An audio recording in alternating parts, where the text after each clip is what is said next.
listening to A Scary State, and this week we have another October special. So, Kenzie? Yes, Lauren. Let's get scary. Woohoo!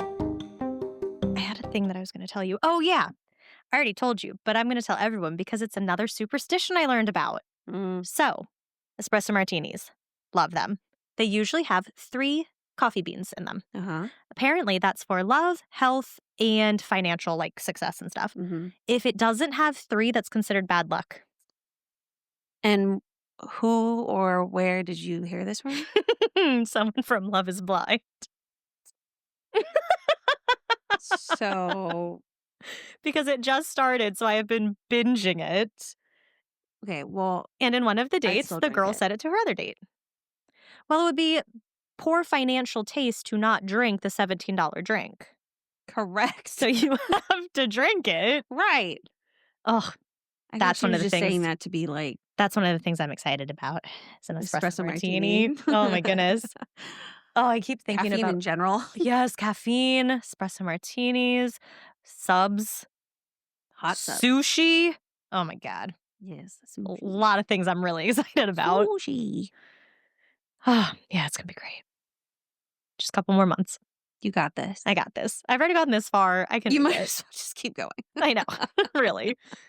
But I always used to think when people would get just like cheese pizza, I was like, that's so boring. Why are people just getting cheese pizza? Excuse me. I know. I thought about you. And I was Oh God, you asshole. but I thought about other people too. I was always like, why do you want cheese when there's a perfectly good pepperoni right there? Now I'm going for the cheese. You don't like And pepperoni? I do, but it's like one of those things where I'm like, I probably can eat it as much as I want, but I just like, you know how I am I don't as a put worrier. pepperoni on my pizza because I don't like pepperoni. Oh, see, I love pepperoni, but I'm a worrier, and I feel like I shouldn't eat it that much until I am no longer pregnant. So I've been eating cheese. Become a Jewish woman and go kosher. No. But yeah, the cheese pizza's not that bad when it's just plain cheese. I know. I've been doing it my whole life. I've never been disappointed. Yeah, I haven't been I either. had pizza today. Leftover pizza. Oh, I had pizza last night. But it wasn't just cheese. I put mushrooms and onions on it. Yum. I put more stuff on it when it's from like And Pizza. Oh, mm-hmm.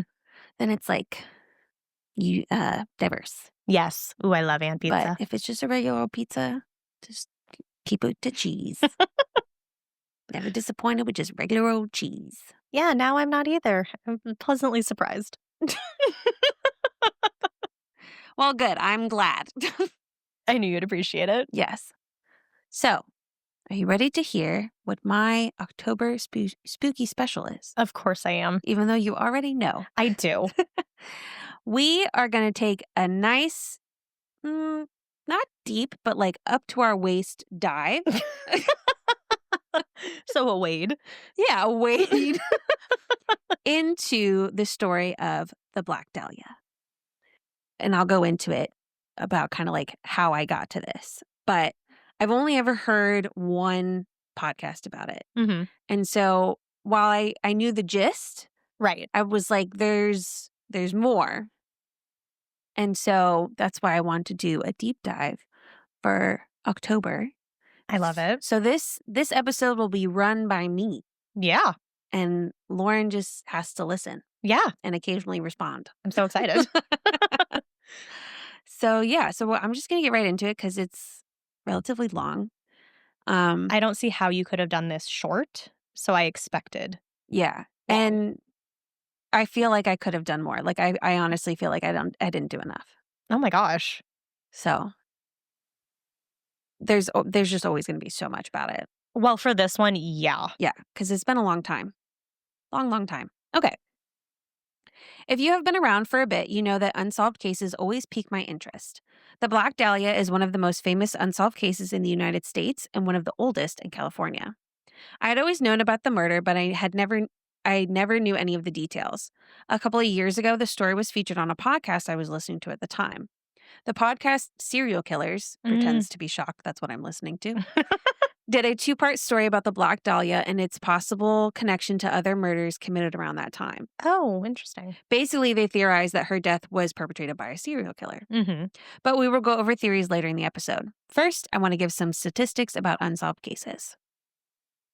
This is what was generated by Google AI and when I searched for statistics of unsolved crimes. Yep. It said in the US, the homicide clearance rate for 2023 was nearly 58%, meaning about 42% of homicides went unsolved, with millions of violent crimes like aggravated assaults, batteries, and rapes also unsolved in 2022. Wow. This rate has significantly declined from previous decades, with factors like an increase in gun violence? Potentially, because then it's not.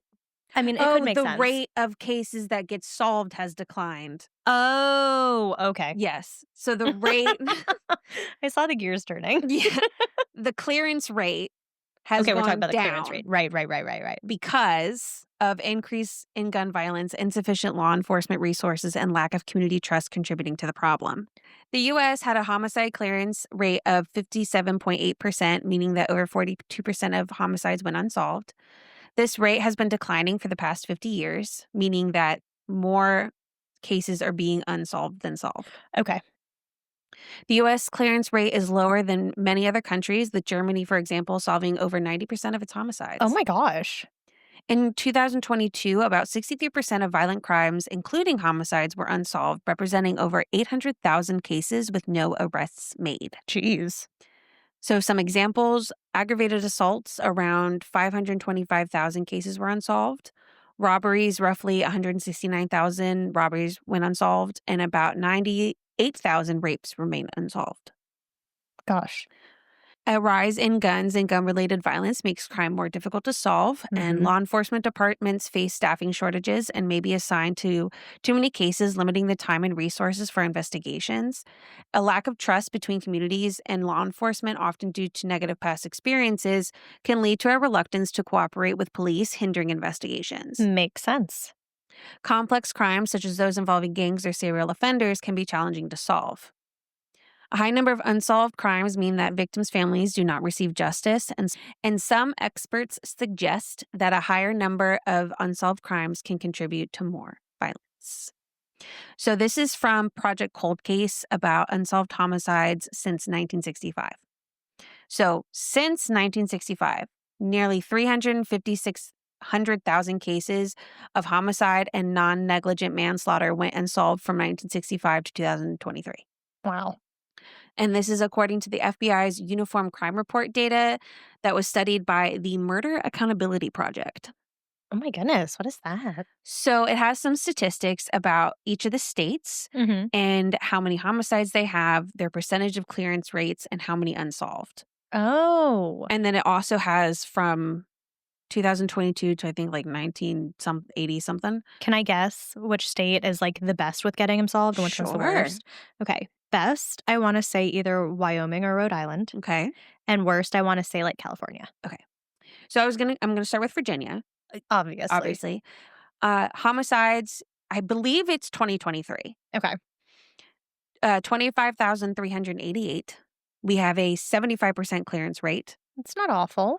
And currently there are 6,382 cases unsolved. That's a lot. Yeah. So you were half correct. The highest clearance percentage is from Wyoming and North Dakota with 84%. Okay. But like I said earlier, not fair. They have less people. Right. That's why I chose them. The lowest clearance percentage at 54% is actually Illinois and Michigan. Okay. I guess that makes sense because they have like Detroit And Chicago. Yep. Yes. That makes sense. Yeah. So, Wow. yeah. I found other interesting data that shows the reporting of homicides in 2022, and it shares the number of agencies. I'm assuming that means law enforcement agencies. Probably. For each state. I couldn't find specifics of what kind of agencies they were, but that's my assumption is that it's law enforcement. And it also lists the number of cases reported to the FBI versus the number to the CDC, the Center for Disease Control. Yeah. Why? The Murder Accountability Project reported in October 2023, quote, "The rates at which state and local police departments are reporting homicides to the FBI vary alarmingly in the United States, challenging policymakers and everyday citizens in understanding the nature of violent crimes in their communities. This is especially important in recent years during a period of unusually high murder rates." The reason for this discrepancy is that homicides reports to medical authorities are mandatory by law, while participating in the FBI's crime reporting program is not. Okay. So ideally, you want your state's numbers to be close to the same amount. For CDC and FBI. Yes. Okay. That means that like you're doing a good job. Okay. Because if you're reporting the ones by law and reporting them when it's not by law, Right. you'd want them to be the same. Yeah. So, Virginia, we are considered good. There's good, okay, and bad. So there's nothing higher than good. No, because Oh. it's 100%. Oh, So you can't go higher than 100%. I thought that it would be like, good, exceptional, overachiever kind of thing. No. Oh. So for Virginia, we have 128 agencies, and we have reported, the CDC has reported 638 homicides, and the FBI has 639. So we have Oh. 100%, which means we're good. So I guess I still don't really understand like why they would be reported to the CDC. I don't remember either, because I didn't focus on that part. Yeah. But I don't know. I guess because it's considered like mental health, I guess, Okay. or a problem. I don't know. Yeah. I'm sure. Here, hold on. Because I'm like thinking, if someone's like shot, Mm-hmm. why does the CDC need to know? That's very. You know what I fair. mean? Yeah. It just says the Center for Disease Control and Prevention also count homicides and found that murders dropped from 24,000 to 22,000. That's such an interesting thing that they do that I did not know was the thing that they would do. Yeah, I didn't know that either. No, it doesn't say why. It just says that they do. Huh. So there you go. There you go. Okay, so for a bad state, like the darkest of reds. Who do you think? Alabama. Close. Mississippi. They have 56 agencies, and for the CDC, there was reported 553 homicides, and for the FBI, 131. Oof. So their percent is about 24. Hmm. And one that's in the middle is Tennessee. Delaware. Yes, but not the example. I just chose 3 examples, or else we'd be here forever. But yes, Delaware is in the middle. But I chose Tennessee. They have 106 agencies. The CDC has reported 768 homicides, and the FBI 608. Okay. So they're at a 79%. I see. So, yeah, we are at 100. We might be the only. How can Idaho have 110%? That doesn't make any sense. See, that would be exceeds expectations. I don't like that one. That doesn't make any sense. You can't go 100. I guess you could. Like if they're going it based off of like the CDC will be higher, but then in this case maybe the FBI is higher. It is. The FBI 53, the CDC 48. Whatever. But they only have 30 agencies because, again, there's nobody in freaking Idaho. Right. Okay. Anyway, like I was kind of saying earlier, there is some good news from the CDC that homicide rates themselves are down. There was a decline of about 2,000 murders from 2022 to 2023. Sadly, for our main story for today falls into the statistics of unsolved cases. Yep. Elizabeth Short was born on July 29th, 1924 in Boston, Massachusetts to Cleo Alvin Short Jr. and Phoebe May Sawyer. Her father, Cleo, was in the Navy and later built miniature golf courses for a living. Oh, how cute. But during the stock market crash of 1929, he, along with thousands of others, lost his job. Unable to deal with the financial ruin, in 1930, Cleo left his home and his car was found abandoned on Charleston Bridge. Oh, that's sad. It was believed he had died by suicide. Elizabeth's mother got a job as a bookkeeper to support the family. Elizabeth was the third of 5 daughters and had many health issues as a young child. She had asthma and frequently got bronchitis. Her doctor suggested that she spend more time in a humid climate instead of, the cold Massachusetts. Yeah, So I was listening to a case recently where it was before they knew what tuberculosis was, mm, but that's what the son had, and he went to Colorado and, yeah. got better. Elizabeth was sent down to Florida in the winters to help ease her asthma, but it didn't help. Elizabeth's asthma got so bad that she had to undergo lung surgery at 15. Oh my gosh. Elizabeth spent most of her childhood between Boston and Florida, and by the time she was a teenager, Elizabeth had decided that she wanted to be an actress. She dropped out of high school around her sophomore year so she could pursue her dream. However, she ran into an issue. She knew California was where movies were made, but she had no idea how she was going to get there. In 1942, when Elizabeth was 18, her mother got a letter. It was from Elizabeth's father saying he was just sorry for abandoning them and that he had moved out to California to start over. I'd be pissed. So they thought he was dead, Are you kidding? but he's not. Yeah. Ooh, I'd be so mad. Seeing an opportunity, Elizabeth asked if she could come and live with him. And, it's really him. Yeah. Wow. I guess so. What an asshole. Yeah. She hadn't seen her father since she was 6. And she's And now how old is she now? 18. Oh my God. Yeah. She headed out to California, moved in with her father in Vallejos in the Bay Area in California, obviously. Thank you. But Elizabeth's comings and goings caused tension between her and her father. He thought she should keep house for him, and when she refused, he kicked her out. That's a direct quote, keep house. I don't like this man. Yeah. Little is known about what Elizabeth did in 1943, but we do know she bounced around from friend to friend. She took a job at Base Exchange at Camp Cook, which is now the Vandenberg Space Force Base near Lompoc, California. Okay. A lot of those words were hard to say. I can tell. According to some reports, Elizabeth briefly lived with a United States Army Air Force sergeant who reportedly abused her. Mm, I don't know. A lot of these, I can't necessarily okay, everyone is saying this type of thing right. because a lot of people said different things. And because what year are we in, the 40s? Yes. Okay. And not everything I listened to kind of focused on different aspects. Mm-hmm. Yeah. So I watched an episode of History's Greatest Mysteries. I know. Oh. And they focused on the different theories, which we'll get into. And then the podcast I listened to, the first part was just about her. Mm-hmm. And then the second part was about who they think is possibly responsible. Okay. Which he's in part of our theories. Yeah. Always is. Right.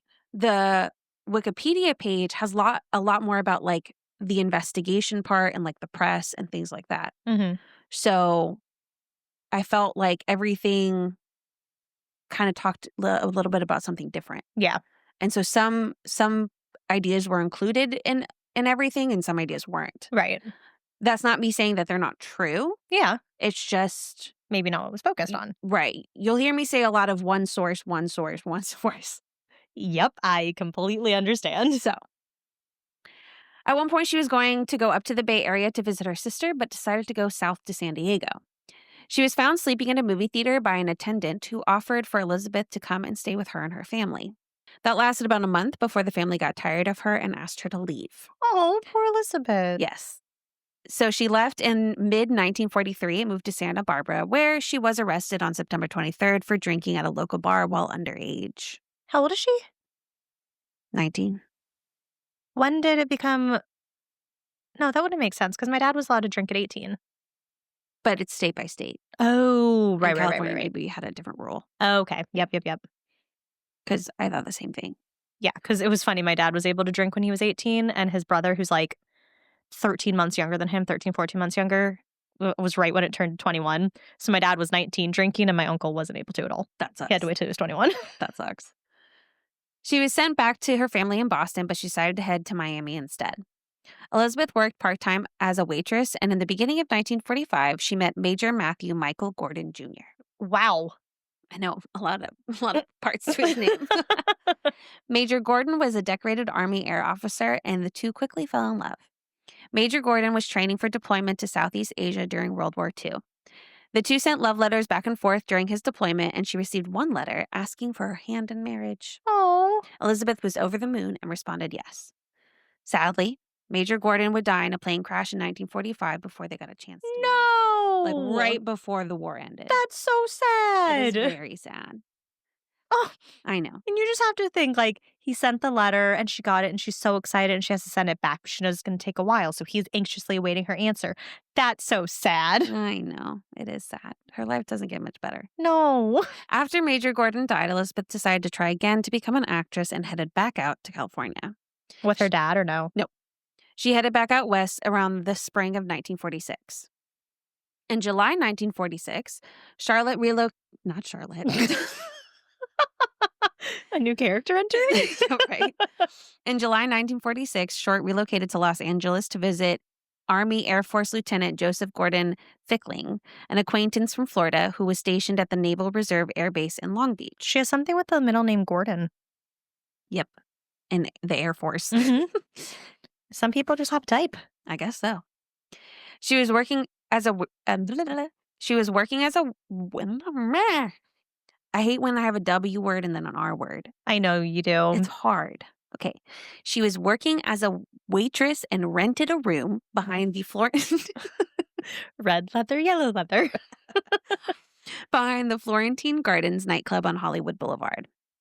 The Florentine Gardens was a club owned by Mark Hansen. Hansen was known to help the women who worked for him get into Hollywood. While she worked there, Elizabeth stayed at the Carlos Avenue house that was right behind the club, which he also lived at and other people also lived at. Elizabeth was a regular at cocktail bars and nightclubs, and she was never short of romantic prospects. I see what you did there.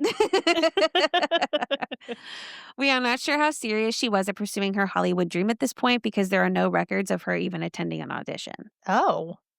Elizabeth left the Carlos Avenue house in November of 1946 and moved into a unit where she shared a bedroom with multiple women, location unknown. Ugh, that sounds awful.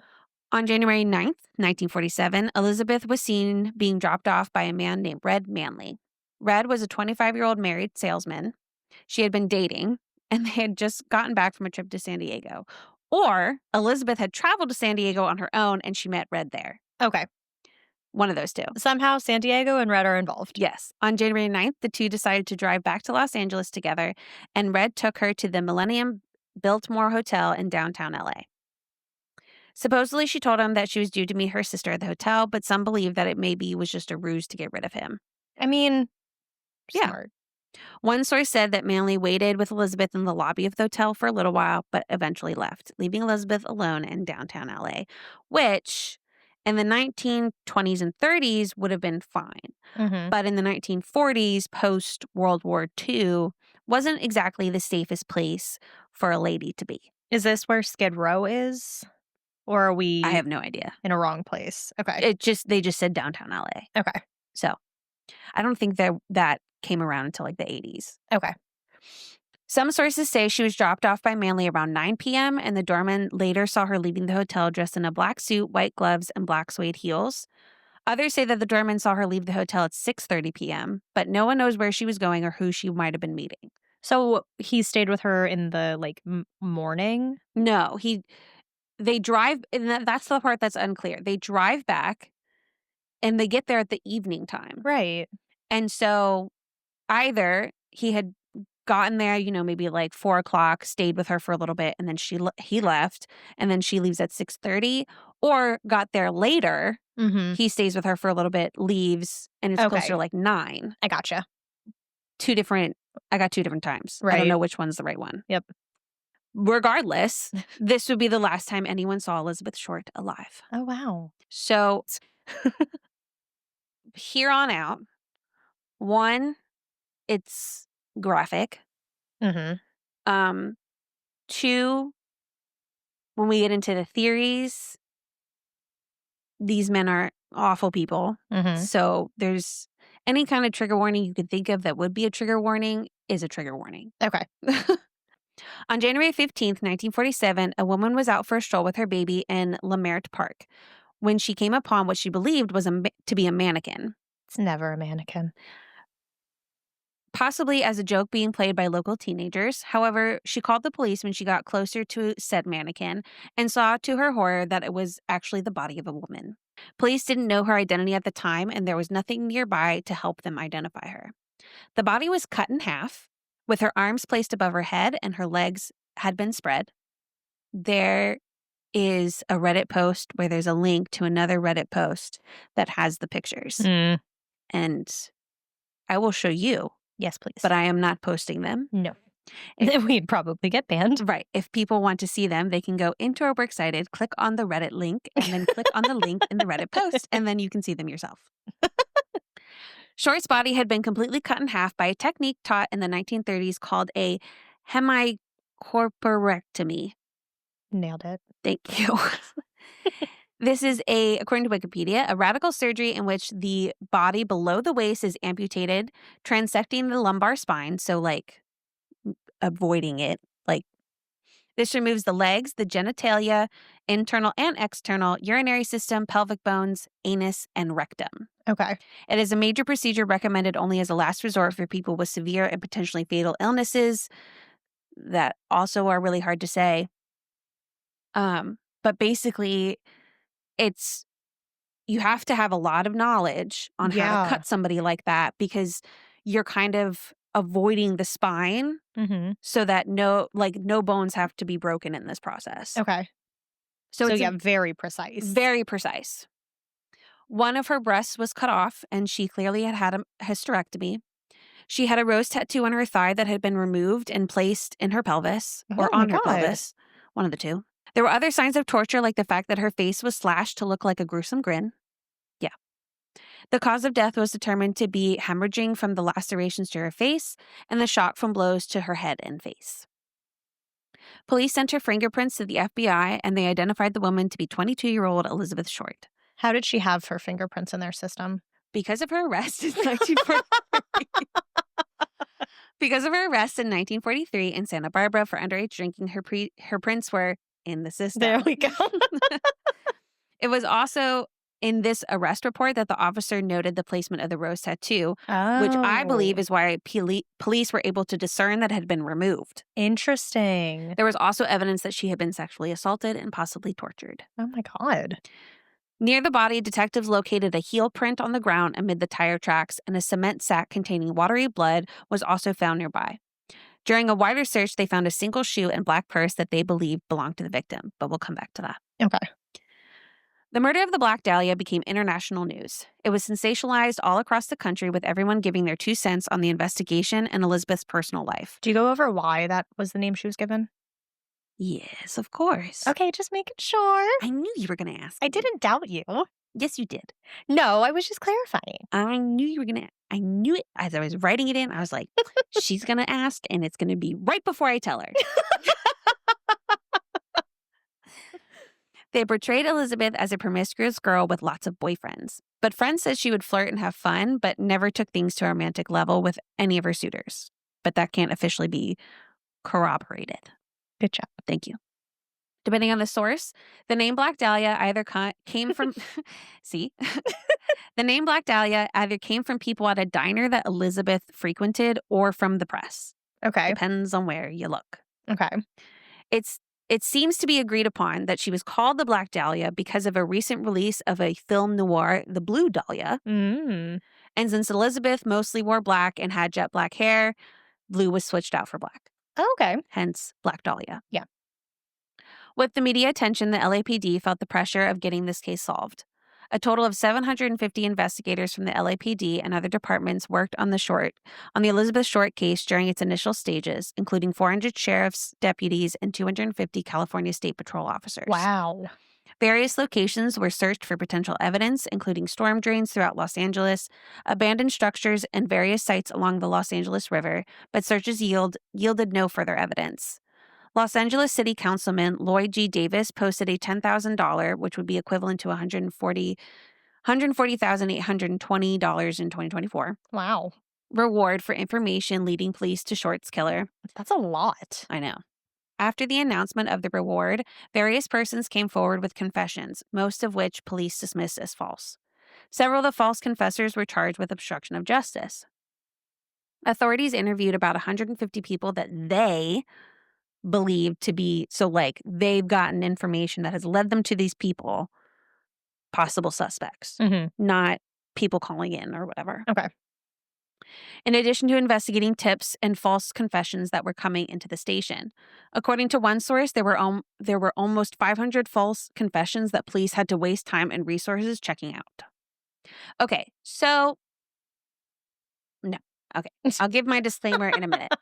I'm a little early. The Los Angeles Examiner reported that Elizabeth's mom, Phoebe, still lived in Boston. The reporter called Phoebe and told her that her daughter had won a beauty contest, and for the story, he wanted to know more about her. Phoebe was happy to provide support for her daughter's accomplishment. It was after he got the answers to his questions that he finally told her the truth, that her daughter, Elizabeth, had been brutally murdered. Asshole, I know. If you can't see Asshole. my face right now, my jaw dropped. That's the worst possible way you could Asshole. ever announce that. Yes, asshole. Okay, so this is where I saw some of this stuff in one place, but I didn't see in the others, so it's a little confusing. But supposedly, a man called the Los Angeles Examiner complimenting them on their reporting of the murder. And this man claimed that he was the one who murdered the Black Dahlia and that he had her belongings and he was going to mail it to the newspaper. Okay. Obviously, they paid no mind. Until a suspicious manila envelope was discovered addressed to the Los Angeles Examiner and other Los Angeles papers, with individual words that had been cut and pasted from newspaper clippings. Additionally, a large message on the face of the envelope read, "Here is Dahlia's belongings, letter to follow." Ew. The envelope contained Elizabeth Short's birth certificate, business cards, social security card, photographs, names written on pieces of paper, and an address book. What names? Like, what does that mean? I don't know, it just said names written on a piece of paper. Okay. But the address book had the name Mark Henson embossed on the cover. Mm-hmm. So why does she have that as Right. her address book? Because that's the guy who Owns the club. Right. Okay. Yep. The packet had been carefully cleaned with gasoline, similar to Short's body, which led police to suspect the packet had been sent directly by the killer. Ooh. This also Creepy. makes it harder, like it's to get rid of evidence. Right. Yeah. The same day the package was received by the Examiner, a handbag and black suede shoe were reported to have been seen on top of a garbage can in the alley a short distance from Norton Avenue, which is 2 miles from the crime scene. Didn't they find the handbag at the crime scene? No. Oh, they just found one shoe. When they had done a wider search, they had found it. I see. Found a shoe and a purse that they assumed belonged. And this is just a little bit more specific. I see. Yeah. The items were recovered by police, but had also been wiped clean with gasoline, destroying any fingerprints. That's such a weird method. Although one source I read said they did get fingerprints, but somehow it got lost in transportation, and so no fingerprints exist anymore. As they always do. Yes. Right. But regardless, we ain't got no fingerprints. Okay. So there were main suspects police suspected. I see. Yeah. Suspects suspected might be responsible based on what they found from their investigation, and we will get into those men because it plays into the theories that people have come to believe. Of course. So there are so many. So many men or so many theories? I am going over the 6 that, to me, from reading from all the sources I had, are like the main ones that people associate with this. Okay. I have no doubt that there's plenty of others. Oh, yeah. So I bet. we'd be here forever. Yeah. Also, on the Wikipedia page, it was reported that like the person that had called and sent the package had like called again, said he was going to turn himself in, told them to go to this place, but then he didn't turn himself in, and then he sent another letter that was like, "No, I'm not going to get a good deal by police," and it was always in like magazine That's so cutout creepy. letters. So I don't think that was the only letter that was sent. I think there was multiple. But that doesn't really... And like always cleaned with gas? Yeah, they could never find any evidence from anything. So he either called or he sent these letters. But what's interesting is that the fact that he sent letters is only addressed once in my theories. Okay, interesting. So bear with me. All right. There are 6 well-known theories about who may be responsible for the death of Elizabeth Short. These theories are somewhat supported by factual information from the case, but never enough to make a definitive arrest. It should be noted that during the initial investigations, police interviewed Elizabeth's friends, family, and ex-lovers. That included Red Manley, since he was the last person to be seen with her the night she disappeared. Manley admitted that he had dropped her off, but claimed he had nothing to do with her murder. Unconvinced, the police arrested him anyway.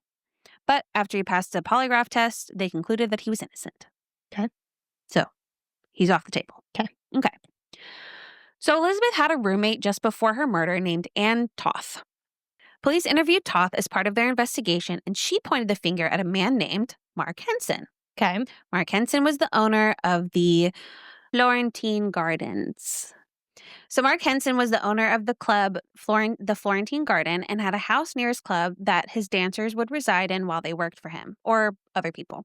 Right. Henson was known to get the women who worked for him jobs in Hollywood. When Elizabeth had the opportunity to work for him, she hoped that this would be the big break that she was looking for, and she would finally be an actress. Elizabeth lived in the Carlos Avenue house with Ann Toth from about May 1946 to November of that same year. Remember, I said she moved in November of 1946? Okay. This is this house. So Okay. now we're going to go into like the details. Okay. Is this the one with all the other women? No. Okay. This is before that. Okay. Toth told investigators that Henson had been obsessed with Elizabeth. Elizabeth had no interest in Henson in a romantic way and tried her best to dodge his advances without pissing him off. Mm-hmm. Henson was a jealous man and had made all these rules that Elizabeth had to follow. One was that no males could come and visit her, and because of that, if she did have any male friends drop her off, it was like a block away from the house. It was unclear to me if they were dating or not.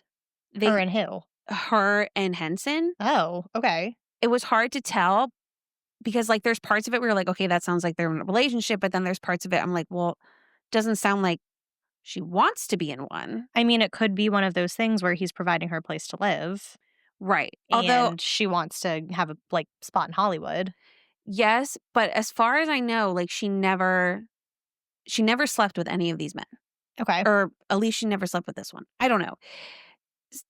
It's like the reports of her being this promiscuous girl and things like that, all the sources say are not true. She was falsely portrayed in the media. Right. As women always seem to be. Right. But there are these men that she supposedly maybe had a relationship with, but what specifically that relationship was is unclear. Mm-hmm. Okay. It was never serious, regardless of what it was.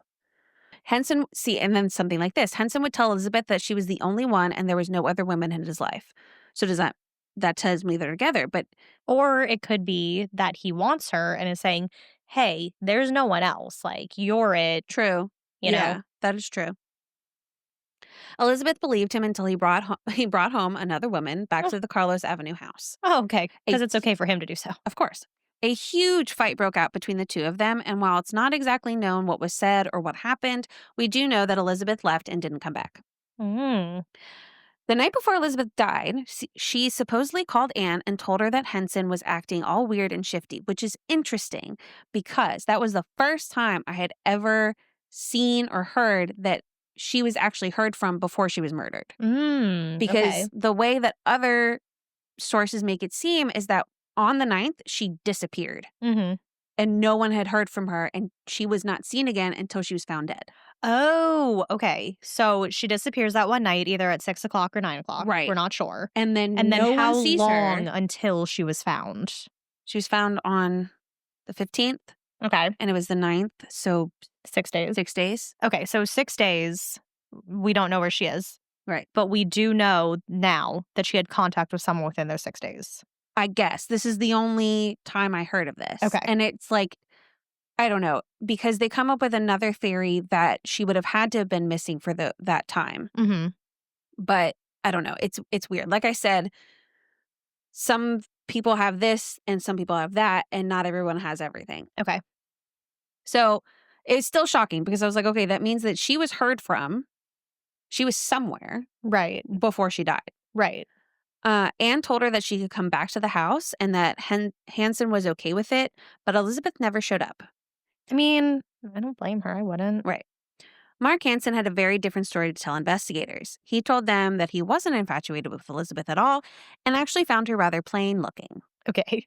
It turned into a he said, she said with Ann Toth saying one thing and Mark Hansen claiming another. I mean, it's always the thing where the men, they're like, "Oh, you're the most beautiful." And then when the girl's like, "I'm not into you," they're like, "Yeah, actually, you're ugly." Right. It seemed that police were actually leaning towards believing Toth's version of the story, though. Oh, that's actually really shocking. But that didn't matter. Mark said that he was at a movie theater opening in Long Beach and then went to a business associate's house in Redondo Beach until 3 a.m., which was corroborated by witnesses. Okay. He wouldn't have had the time to commit the murder, and friends could place Hansen at the locations he gave to police. Wow. Okay. So that's theory number one. All right. But, makes sense. And then maybe not. Right. Yeah. Seems like he can kind of be ruled out. Maybe. Okay. We'll see. 50-50. Yeah. During their initial investigation, police discovered cases with similar characteristics to the Black Dahlia murder. But these murders happened a decade before the Black Dahlia was killed, and it was across the country in Cleveland, Ohio. Do you have any guesses? No. Okay. It started in 1934 when a dismembered woman's torso. The No. Cleveland torso murders? Yeah. Oh. Was found on the shores of Lake Erie. Yes. Okay. I do. There you go. The woman was missing her head, arms, and legs below the knee. People on History's Greatest Mysteries said that she was essentially just a torso with partial legs. That's it. That's why I think she didn't have arms. Yeah. No, it is. It is just the Yeah. torso. Eventually, police were only able to find the woman's legs and not the rest of her body. Ugh. About a year after that, there was a man's torso found in a vacant lot, and while police were investigating that, they found another male torso close by. Before they knew it, Cleveland had torsos of men and women dropping every couple of months. Oh my God, that's I terrifying. know. They called him Cleveland's Mad Butcher. And just like with the Black Dahlia, the butcher also sent letters taunting police. Before they realized it, Cleveland police had 12 bodies on their hands and no one to blame for such horrific crimes. Wow. Elliot Ness was an investigator on the case. I know that name. He's also known for getting Al Capone convicted. Maybe that's why. Maybe that's why. He found a guy who had medical training and he only ever called him Dr. X. It's unclear how we got here. Okay. It is unclear how he did this, but somehow Ness got Dr. X to come into the station and take a polygraph test. And Dr. X took the test twice and failed both times. Okay. Now, somehow, Ness also convinces this person to commit themselves to a mental hospital, and the guy does it, and after that, the murders stop. Wow, Ness is like a god. I guess so. Most people believed it was Dr. X who was responsible, but supposedly Cleveland police received a letter soon after claiming that the murder was no longer in the area, but that he had fled to California. There are also some differences between the Black Dahlia murder and the Cleveland torso murders. Elizabeth Short was not completely dismembered like the bodies found in Cleveland. The Cleveland murders involved both men and women. And lastly, investigators thought that the bodies were cut up in Cleveland as like a countermeasure, whereas the Black Dahlia was believed to be for sexual gratification. And the Cleveland ones, how precise were those cuts? I don't know. Because I wonder too, like obviously, like you said with the Black Dahlia, that had to be very, very precise to cut the way that they Right, did. and it was her whole torso. Like, right. She was cut in half. Right. So I think it was a little bit different. Yeah, I agree too. But maybe, I don't know, they're still going after people like doctors, but it's interesting because even though they have the theories of Mark Hansen and stuff like that, they never address the fact that he's not a doctor. That's a really good point. So, like, the points they make it really compelling. Right. But then the counterpoints are also very compelling Right, where you're he's like, not a doctor. oh, yeah, he's not a doctor. Yeah. So, or he doesn't have anything that would deal with like that precision. Correct. He owns a nightclub. Yeah, right. All right. So, oh man, I forgot to say it. I told you. No. I already told you the thing that I wanted to tell you. Oh. I wanted to say theory number 1, so then I could say theory number 2. Rule number 2. I can't bring people back from the dead. Theory number 2. I'm not going to let you repeat the whole thing. Okay. Theory 3. Just because sometimes it's best not to let your imagination run. Yes. The 50th anniversary of the murder was in 1997, and with it came renewed interest and insight into the Black Dahlia murder. John Douglas was brought in on the case to create a profile of a possible offender. Yeah, our bud. I like him. He said that it would be a male who knew the victim and had surgical equipment knowledge or experience. The killer would have been motivated by personal stress, alcoholism, and romantic rejection. Douglas also questioned why the body would have been left in Lemert Park. Mm-hmm. He theorized that the killer had possibly a connection to the park, and that was why the body was left there. This brought investigators to Dr. Walter Bailey. Ooh, doctor. He was he was a World War I veteran, and at the time of the murder, he was a surgeon at the University of Southern California. Dr. Bailey lost his youngest son when he was killed by a driver while riding his bike. Oh, that's sad. Personal stress. Oh, okay, yes. Afterwards, Bailey threw himself into his work. He opened his own practice and specialized in mastectomies and hysterectomies, and he lived in Lemert Park. Mm-hmm. Dr. Bailey and his wife were starting to have marital problems, and Dr. Bailey moved out and moved in with a young woman. Don't know who she Started is. drinking. His personality was changing. He would watch surgery videos at night or while he and his younger lover had dinner. Ew. Doesn't say specifically if he got into drinking. Investigators were able to make a connection to Elizabeth Short and Dr. Bailey. This is some crazy shit. Okay, let's hear it. Elizabeth's sister, had gotten married, and on the marriage certificate of one of the witnesses was one of Dr. Bailey's daughters. Oh. Yeah. Investigators believed he severed the body to make it easier to move. The location he left the body was about a block or two from where his wife lived. Ew. Unfortunately, Dr. Bailey died on January 4th, 1948, almost a year after. Okay, I'm going to say this completely wrong, and I don't care. Okay. He was apparently suffering from a brain condition called encephalomalacia. Yep. I know that's insanely wrong. I can't even begin to try to figure out what that is. But anyway, it's a form of dementia. Okay. And this form could cause people's personalities to change dramatically. The people around him said it was like he was going mad. That's one of the scary things with that. Right? Dr. Walter Bailey was not a suspect in the original investigation, but him later being identified as a suspect was not a far-fetched idea. So he wasn't identified as a suspect until the 90s. Right, until 50 years later. Right. And so possible. And he's already dead. That too. Oh, okay. Yeah, I was confirming. Yeah. Oh, yes. Okay. Yeah. Theory number 4. So far, as you can see, there's always something that makes it sound like it could be, but not quite enough that makes it, yeah, that's it. Yeah, because I don't feel like his connection to her was enough. Right, exactly. Me too. I would say that this theory is less believable than the other ones, but not really totally off track. Theory number 4. Mm-hmm. Bugsy Siegel was a well-known mobster and is associated with the Foundation of Murder, Inc. in New York. Because I've heard that name before. Yes. And that's why, because we've talked about the mobsters and stuff. Yes. Bugsy decided to move out to California in the 1930s to start doing business on the West Coast. During that time, he began schmoozing with the rich and famous. He got particularly close with the publisher of the Los Angeles Times, Norman Chandler. He was considered a civic leader in the community and had an image to uphold.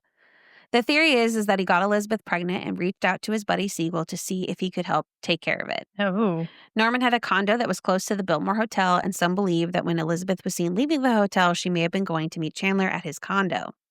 Bugsy didn't stick around to see what happened because the day that the body was discovered, he was already headed to Palm Springs. And the autopsy never said she was pregnant, but some were like, well, he's really powerful, so did he cover it up? Okay. So I can see both. Least plausible to me, but, you know. Right. Okay, this next one is probably about as close as we're going to get. Okay. When Steve Hodell's dad passed away in 1991, he did what any son would do and began going through his dad's personal belongings. The more he dug, the more he believed that his dad was not only responsible for the murder of the Black Dahlia, but that he was possibly a serial killer. Oh. It should be noted that at this time, Steve was also working for the LAPD and had no idea that his dad had been at the top of the suspect list back in 1949. Oh. So Dr. Hodell was the head of the Los Angeles Department of Health and dealt mostly with people with venereal diseases, or STDs. Oh, okay. Some believed he liked this job because he got to know people's secrets, and some of those people were important people. Mm-hmm. He also partook in performing illegal abortions, which made him a lot of money. Oh, yeah. All this made Dr. Hodell a very rich and influential person in Los Angeles. He had 11 children from 5 different women. I believe Steve was from his second marriage. Okay. Stephen believed that Elizabeth Short was either a patient of her father's or his lover. We don't know. Mm-hmm. Steve wasn't accusing his father of being a serial killer off of a hunch. He was basing this off of facts he discovered while going through his father's stuff. So at the site where the body of the Black Dahlia was found was a concrete bag, the type used in construction sites. Right, I was kind of wondering about this. Yes. Steve was able to find receipts of purchases of concrete bags that belonged to his father. Oh my God. He didn't work at a construction site. Yeah. There was also a photograph and a photo album of a woman who looked remarkably like the Black Dahlia. Dr. Hodel also enjoyed surrealist type of art, which can be, not always, because think of Salvador Dali. Mm-hmm. He's technically a surrealist, but there's dark surrealism. Okay. And sometimes this art can depict women in a very dehumanizing way. Oh, okay. Mm-hmm. So we're starting to see this side of him Right. that is maybe a bit darker. This dark side. Yeah. Mm-hmm. He also became very close with surrealist artist Man Ray. Man Space Ray. I've heard of that before. He has a picture of a woman who, I don't know if her Oh, face no, is the reason I heard Man Ray SpongeBob. I know. It wasn't going to go there, but yeah. That's more why I bring it up too. Oh, God. Okay. Yeah. But he has this photo that's of a woman's torso and it's kind of mutilated or something like that. It's, Man Ray? yeah, Man Ray. Should I just do Man Ray painting? Yeah, or Man Ray artist. Surrealism. No, it's front torso. Wow. Hmm.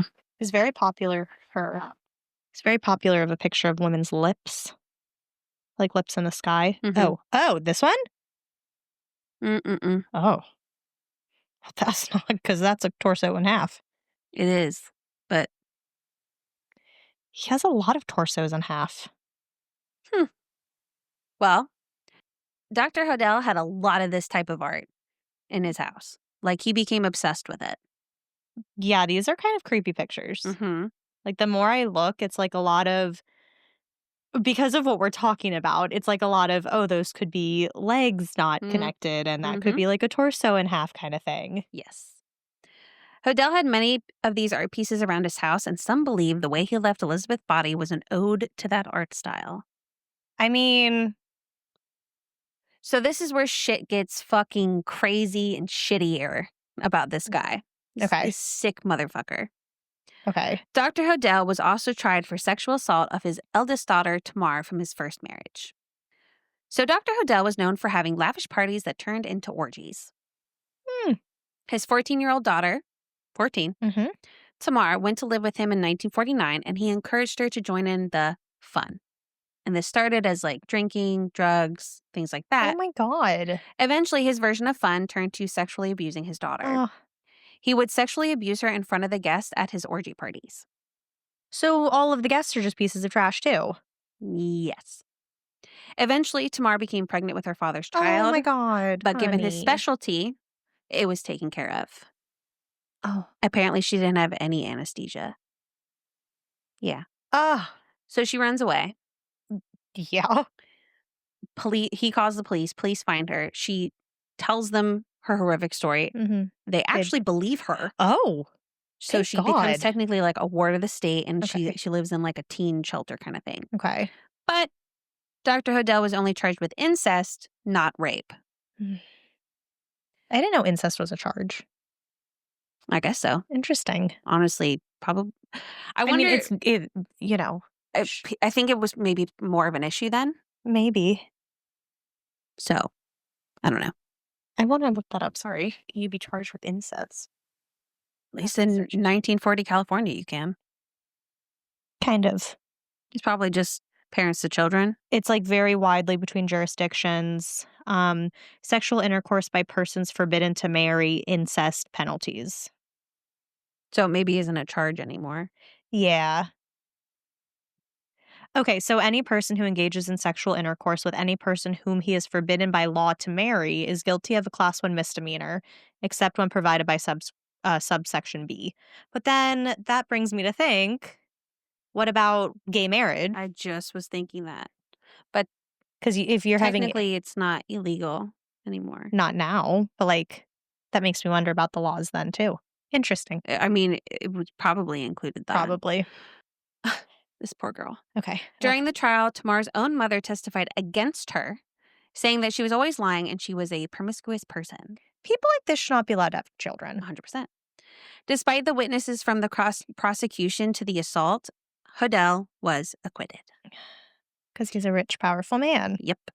One of the women who testified in his defense, Lillian Lenerack, which, okay, the podcast I was listening to, I felt a lot better because I know it's like a very professional podcast. Mm-hmm. And I was looking at Spotify and I was looking like, as it was playing, I was reading the transcript. Right. And I might have gotten some of these names wrong because the way it transcribed it was not an actual last name. Oh, okay. So when that happens to us, where it makes it like it looks like we know we say something different than what it types. Oh, yeah. Yeah. It's to everybody. Yeah. Even the profesh. Okay, so good. It's not just us.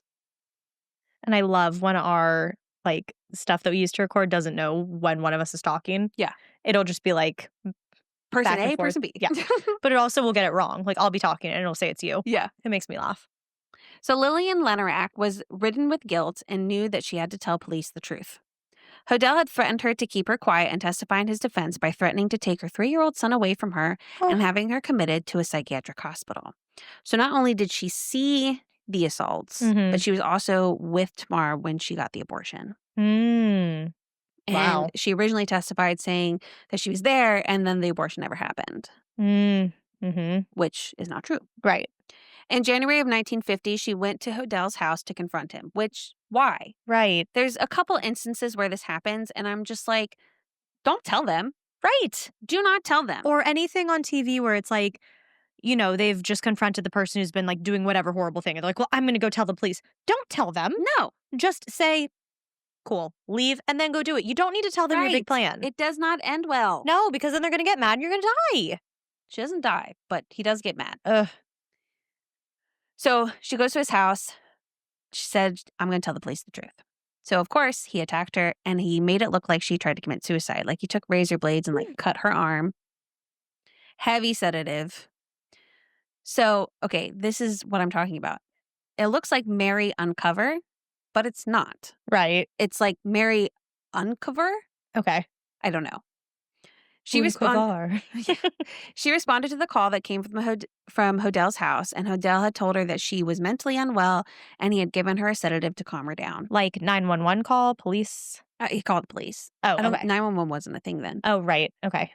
When Lillian regained consciousness, she told Mary what really happened at Hodel's house, and her young son, who was there at the time of the attack, corroborated his mother's story by saying Hodel had hit his mommy hard and she fell to the ground. Oh, baby. Why would you bring your child too? I don't know. Ugh. No one to watch him? I don't know. Then don't go. Yeah. I mean, she shouldn't have gone anyway, kid or not. Right. Don't tell them your plan. Right. But we're not victim blaming. Right. No. No, not at all. But don't do that. Don't do that. Apparently, Hodel had also paid off the DA in order to get his acquittal, which I'm not so sure. Why? Because of what I'm about to say. Okay. And what, like, the next part of this. Mary wrote a letter to the DA's office telling them everything that Lillian had told her. While Mary did not directly mention the Black Dahlia murder, her letter ended up providing a breakthrough in the case. Oh? In the 3 years since the murder, the DA's office was getting frustrated with the lack of progress with the LAPD. DA detectives came up with their own group of suspects in Elizabeth murder, and Hodel was on the list. So I don't know if he necessarily paid off the DA. I do think he had cops in his pocket. Probably. So when it's someone else getting involved looking into the case, they don't have that corruption. Exactly. Which, just watch. Oh, God. Or I guess listen. In February of 1950, the DA brought Hodel in for questioning. We don't have any details on how that interview went, but it seems that the detectives didn't think that they were going to get much out of Hodel. Mm-hmm. So one night, when they knew Hodel was out of town, DA investigators broke into his house and placed microphones all around his massive mansion, which is illegal. And if they got anything, I don't know if 1940s court was different, but it wouldn't count today. You got to get a warrant to do that. Yeah, you do. Yeah, maybe that wasn't a thing back then, so you can just kind of do it. Unless they got a warrant and it just didn't mention that part. But so after these recordings are put in, they heard him say that if he had, as in Dr. Hodel, if he had killed the Black Dahlia, he would never be caught. It is believed. Oh, I'm sorry. He also said that the DA couldn't talk to his assistant anymore because she was dead. Who was his assistant? It is believed that his assistant, Ruth Spalding, received a letter from a former patient saying she had been misdiagnosed and wanted her money back. Part of Odell's scheme was misdiagnosing people so that they could continue to get treatment and therefore make more money, Oh my God. and also the illegal abortions. Right. Ruth knew all about Hodell's nefarious dealings, and after receiving the letter, she had had enough. She confronted Hodell about it and that she was going to the police. No, stop doing that. He asked to see her first, and she said yes. No. He showed up at her apartment and drugged her with a lethal dose of barbiturates. And she died. You said lethal dose, yes. Sadly, none of this can ever be proven, but the theory was put forward by Steve Hodell, the guy's son. Yeah. Hodell was a rich and powerful man that had a lot of cop friends in the LAPD. Mm-hmm. But despite this, Hodell packed up his stuff and fled to the Philippines. Okay. The Philippines at the time did not have extradition. Ah, convenient choice of locations. Mm-hmm. Supposedly, there he started over, had a whole family before dying in 1991, and he left a note for his wife instructing her to get rid of all of his belongings after he died. This new wife. Yes. It is also believed that Hodell was responsible for killing a woman named Jean French, who they had dubbed the Red Lipstick Murder because of the lipstick found on her body. This happened a few months after the Black Dahlia. Oh, just months. Yeah. So a message was written on her body saying, "Fuck you, PD," as in police department. Right. And beneath this name, Tex was also written, TEX, Mm-hmm. like the beginning of Texas. Thank you. For a bit, it was thought that maybe it said BD for Black Dahlia, Oh. but later was determined that it most likely said PD, referring to the LAPD. Okay. Stephen still believes his father is responsible for the Black Dahlia murder and that Dr. George Hodell was able to leverage an LAPD cover-up. And there's so much more that, like, about just his backstory alone, that he's just a nasty dude. Yeah. And so the more you learn about him just as a person, the more you're like, okay, yeah, he seems like he could do this. Plus, he was a doctor, a surgeon who particularly worked down there Uh-huh. most of the time. Yep. It's hard to put the connection between the two, but it makes sense that he had a lot of people in his pocket. Mm-hmm. Now, granted, after the incest charge and things like that, it ruined his reputation, which good. So he didn't have quite as much influence. Okay. But also these tapes and recordings and things like that, the DA was told to turn them over to the LAPD. But Did they disappear? He was smart and he made copies. Oh. And so the recordings, like the knowledge we have of what it was said in the recordings, is because of The copies. Yeah. Interesting. So, again, there's a lot of facts that would be like, yeah, okay, this makes sense, but not enough, Yeah. unfortunately. And if you listen to the episode of Serial Killers about the Black Dahlia, especially part 2, they really do a deeper dive into who this guy was and, like, everything leading up to this point. And you're like, okay, he definitely seems like the type of person that would do this. And addressing all the additional murders he may or may not be responsible for. And so I bet he's responsible for so many. Yeah. Considering if that's his job too. Like, that was a dangerous procedure for the women. And so chances are, like, there's probably a good amount that did not make it. I'm sure. So that's why it needs to be legal. He also, he had friends on high places and he knew their secrets. Right. Yep. Mm-hmm. So, all right. Our last theory, which kind of comes back around to our first theory. What was our first theory again? Mark Hansen. Okay. Yep.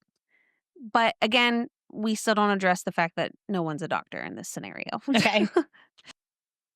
In 2017, it was the 70th anniversary of the case that has been left open by LAPD since the beginning of the investigation. Like, it is still technically an open case. Wow. Yeah. Dr. Joseph Paul DeRiver of the LAPD, who was the LAPD's chief psychiatrist, was not ready to give up trying to find the person responsible for the murder of Elizabeth Smart. This is back in the 1940s. Okay. So, yeah. Because you said something about like 70 years later. And that'll make sense in a minute. Okay. During the original investigation, police got a call from a man named Jack Sands who claimed that Jeff Connors is responsible for the Black Dahlia murder. Dr. DeRiver didn't quite believe that Jack Sands was a real person, and so they began to look into him. They discovered that Jack Sands was actually Leslie Dillon. Leslie Dillon was married, and he used to be a mortician's assistant. Never mind. We do address how... I take it back. I was going to say, this sounds like a doctor. So this is also a close second. Okay. Mortician's assistant. I forgot about that part. That's a pretty big part there. Yeah. So Doc and the LAPD bring Dillon to a bugged hotel room and kept him there for 4 days. And I don't know why, but Doc asked Dillon to drop his pants, where they discovered that he had, and I'm not kidding you, childlike genitalia. Just like small? Childlike. Okay. So many believe that he was most likely laughed at by Elizabeth if he tried to make sexual advances. Oh. They also quizzed him. I don't know if it was a trick or not, but the only information that they were ever able to keep out of the newspaper was the fact that she had a rose tattoo that was sliced off and put on her pelvis. Okay. He knew that the rose tattoo on her thigh had been removed and placed on her pelvis. That's weird. So they arrested Dillon on suspicion of killing Elizabeth Smart. Yeah. That seems pretty suspicious. Police searched his suitcase and found 700 pills of phenobarbital. I know I didn't say that right, but you know what I'm talking about. 70 razor blades and a dog leash. The dog leash was damaged, possibly due to bearing a significant weight. Uh-huh. So investigators are thinking that this Jeff Connors guy is Leslie Dillon's alter ego. Oh. But he actually is, in fact, a real person. And Jeff Connors knew Leslie Daniel. Oh. So Jeff Connors was a real guy, lived in the Bay Area. Also, both men were close acquaintances with who? Mark Hansen. Did they frequent his clubs? It didn't specify how their paths crossed, but the three of them knew each other. Okay. At some point, they all crossed paths. Investigators thought that Hansen might have needed help getting rid of Elizabeth Short. So they're thinking, these guys come in, do the deed. This guy's got more, he's a mortician assistant, so he knows how to slice up a body. And Mark Hansen got a lot of money, and he's got influence. Right. So even though they arrested Dillon and had all that shit in his suitcase, before they could move forward, Dillon was alibied out by his fucking ex-wife. Yeah. She claimed that Dillon had been with her the night of Elizabeth's murder. And because of this, Dillon walked free.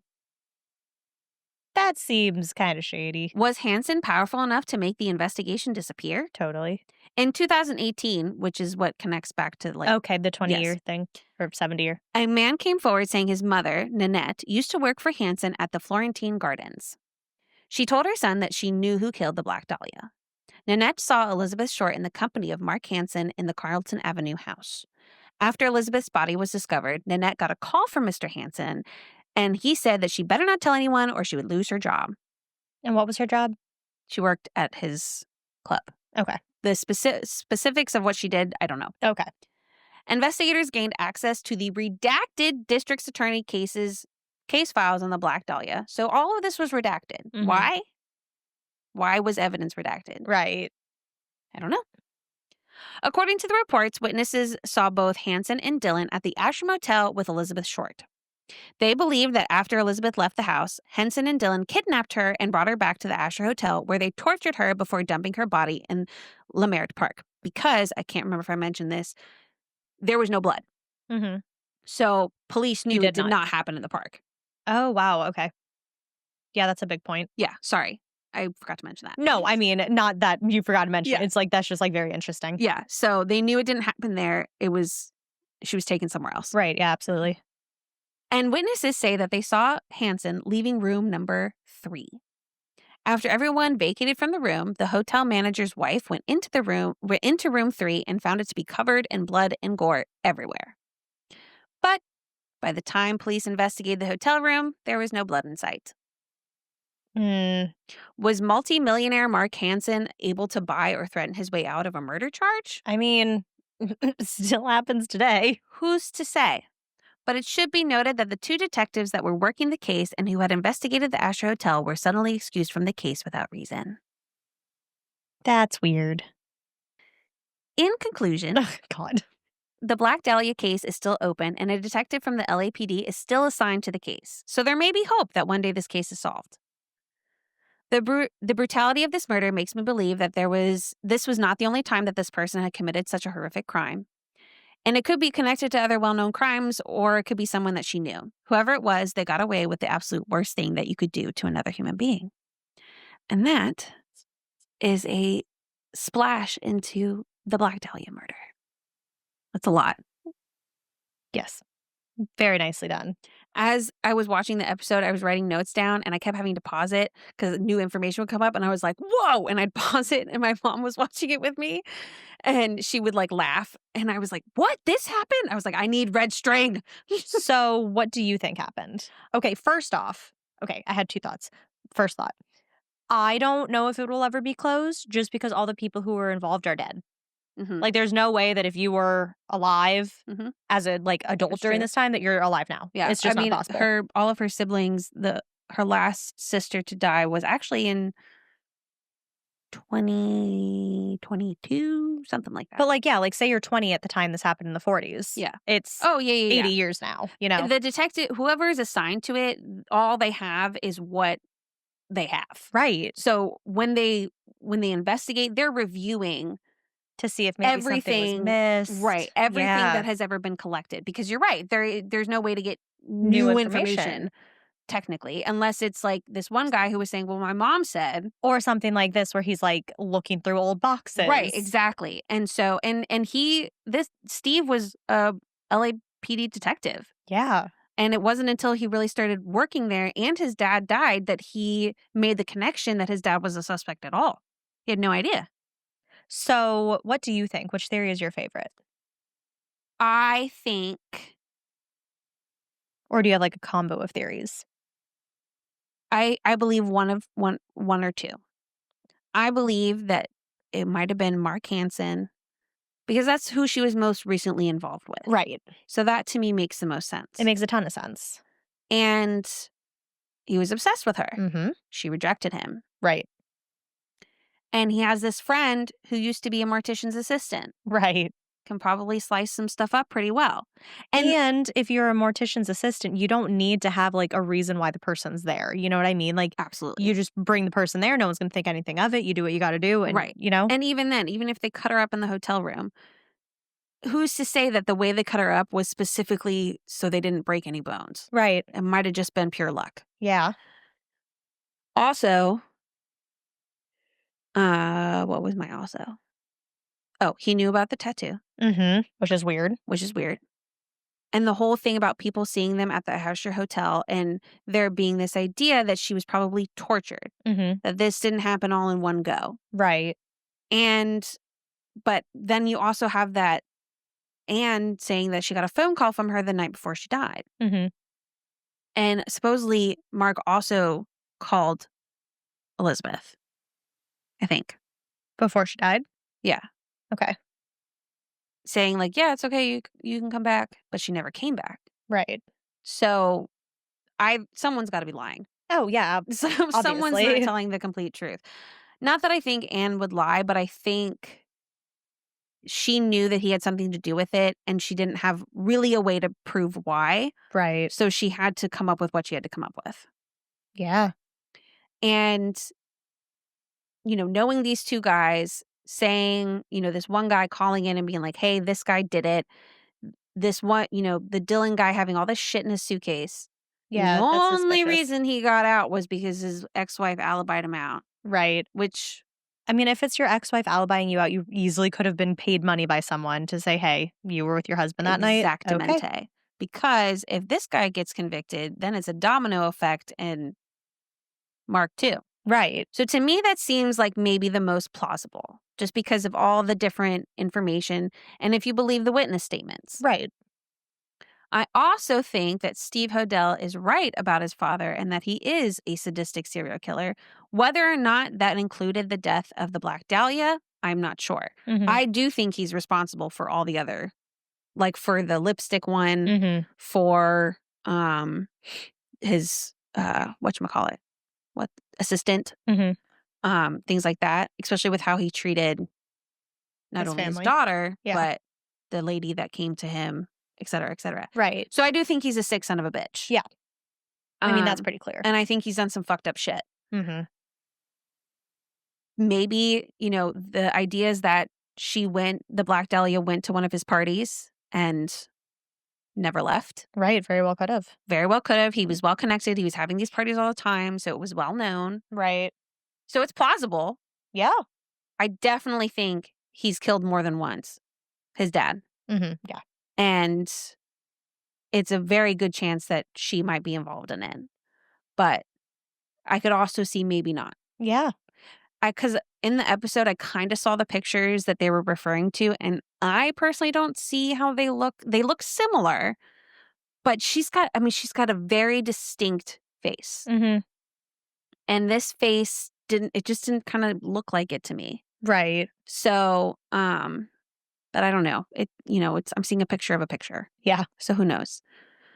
But apparently there was also a picture of her with George, or he had a picture of her or something like that. Okay. Um so it definitely he definitely was up to no good. Yeah. That I fully believe. But realistically, this kind of seems like the monster that lives at the top of the hill. You go to these parties, you never come back. Yeah. Versus this Mark guy, it sounds like this is more reasonable of what would happen to everyday people. Mhm. Most murders are crime of passion, Yeah. things like that. Yep. Obviously, Someone snapped, right, didn't return like love. she was hit in the head, so he could have hit her in the head, or maybe he was just that fucking pissed off and he is that fucking, sadistic, that it wasn't just a matter of I'm going to hurt you because you rejected me, it's I'm going to torture you because you rejected me, Yeah. If he was obsessed with her as it seemed, that kind of rejection was major blow. Yep. So maybe. Wow. This is why I love unsolved cases. I mean, this is definitely another one that I just don't think it's ever gonna get solved. No. No. I think we're about as close as we could get. Yeah. You know? I mean, with all the, like, podcasters and all the episodes and all the TV shows, like, Yeah. if And there's there's a nothing bajillion new. books. Right, if there's nothing new, there's nothing new. Yeah. You know what I mean? And each of the books say that it's somebody different. Right. So these are all the theories. And one of them maybe is true, or maybe they're all wrong. Right. But a lot of it, like I said, is compelling, but just not quite enough. Yeah. It just It's, like, seems to me, just there, but yeah, just far enough away. especially with all the shit in Leslie's suitcase Yeah. Yeah. and someone seeing Mark and him at the hotel, Yeah. the manager's wife seeing it being bloody. Someone Mhm. got paid off to clean that shit up. Oh, yeah. And then the detectives were taking off the case. Right. Yeah. Because he has his hand in LAPD. Mhm. And I mean, how many times have you heard about the I was LAPD being just about to corrupt? say that. Like, how many times has it been known that the LAPD for years had been corrupt? Joe and I last weekend watched all the Rush Hours, and and yeah, he was pretty much like one of the things he said was, "Everyone hates the LAPD." Yeah, exactly. So that was also like part of the reason why there had a lot of pressure to solve this one was because apparently there had been quite a few attacks and murders of pretty not prominent, but not necessarily high risk Mhm. victims. And none of them had really been solved. Yeah. And so police were like, okay, we'll ramp it up. Yeah. It also was like all over the fucking news. Well, yeah. So, So at those points, you kind of have to. yeah. So, Well, what does everyone else think happened? yeah, let Give us us your know theories. your theories. If you agree with one of the ones that was shared, or if you have your own. Like I said, I just covered 6. Right. There's other little ones here Yeah. and there. Oh, I imagine. So, Like, especially with how well known this is and how covered it is, right. I can assume there has to be multiple other theories. Yeah. And everyone covers a different piece of it. Mm-hmm. So, but yeah. Well, nicely done. Very interesting. I knew some of the things, Yeah. but some of the things, no idea. I forgot that her dad had faked committing suicide. That's insane. That's insane. That was insane. Yeah. So there was a lot of things that happened that I was like, that's crazy. Like the whole time. Oh my God. Right. Like that's why I was like, what? And then I like write it down. Like, no way. Oh, So well, nicely done. Very good job. Thank you. I apologize for any of the names that I messed up. I only was listening to them on a podcast. So Right. and that was the thing that was frustrating is like when a situation is like that, I try to go, okay, well, I hear this person's name. Let me go find it. Right. Yeah. Let me find it somewhere else. I can't find it. Yeah. So, but on the Wikipedia page, they do go over these suspects. Mhm. Also on the Wikipedia page, they had George Orwell as How is he tied into this? as a possible suspect. Yeah. I don't know. Okay. Interesting. Yeah. Someone else famous too. Those were the ones that I didn't include. Yeah. So, yeah, I'm glad you liked it. Yeah. Well, send us any of your theories to ascarystatepodcast@gmail.com. Or, people have been commenting on our Spotify episodes. Oh, yeah. Which the ones that are nice. And, I love when people are like explain something that we're confused about. Yes. That is super helpful. It and was. really appreciative. We got one about my whole confusion with what was prohibition. Yes. Yeah. Yes. Like, thank you. We want to know these things. And we appreciate that it was done in a nice way. Yes. And so far it's 2-0, me winning. No one's heard of the fourth kind. So No. It's a thing. I promise. It's the actual abduction. okay. The third kind is seeing them. The fourth kind is abduction. Yeah. Please be on my side, people. So far, everyone's like, I've never heard of that. I know. People at work haven't heard of it either. Well, that's beautiful. My coworker who listens, he messaged me, he goes, by the way, I haven't heard of the fourth kind. I was like, Thank shut up. you. Thank you. Thank Be you. on my side. Here's the thing. You could be right, but it's definitely not am well right. known. There, that's the conclusion we can come up to. I am right. It's just not well known. And so, nope. Okay. I am right. It is just not well known. You heard it here first, ladies and gentlemen. Yeah.